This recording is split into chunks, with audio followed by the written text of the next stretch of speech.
Good day guys. So ngayon Tropans 2020 ulit. At ngayon magpapalit tayo ng cartridge clamp. Yung oval hose ang papalitan. Ng butas, maraming bihis na pinalitan. Inayos. At ngayon lilinisin natin bago natin palitan ng bago. At yan, lilinisin ulit bago natin tanggalin ng mga station para malinis ang galawan.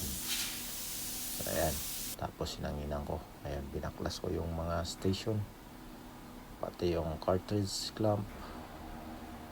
Ayan, pinagpatong-patong ko lang muna dyan. Ayan, tumingin ka sa akin. Narinig niya ako. Ayan, yun yung oval hose, binaklas ko na siya. Ayan, yun yung nabaklas na yun. Yun yung palitan natin ngayon. So, ngayon guys, yan, hugutin natin at linisan natin muna bago natin kabitan ng bago para matagal masira ulit. Tatagal ang tibay. So, ngayon yan yung bago, kakabit na natin yung bago. Okay na. Ayan, pumuesto muna tayo sa taas para hindi mahirap. At sapin na natin yung upuan natin para hindi rin madumihan yung likod. Ayan, install na. Titignan natin ngayon.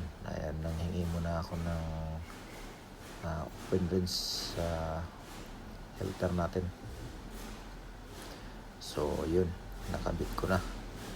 Baba muna ako, ikabit ko na yung mga clamp saka yung station. Pagkatapos makabit, testing na natin para makita natin na okay na. Ayan, linisin muna natin ng konti. Ayan, kabit natin yung station. So ngayon tapos na. Ayan, tumakbo na guys. Finisting ko na. At yan na yung finishing. Okay na. Oo, ikot na. Thank you guys. Sa susunod ulit, stay tuned sa susunod na mga video ko para updated kayo. Pwede kayo mag-follow. Thank you ulit. Bye bye.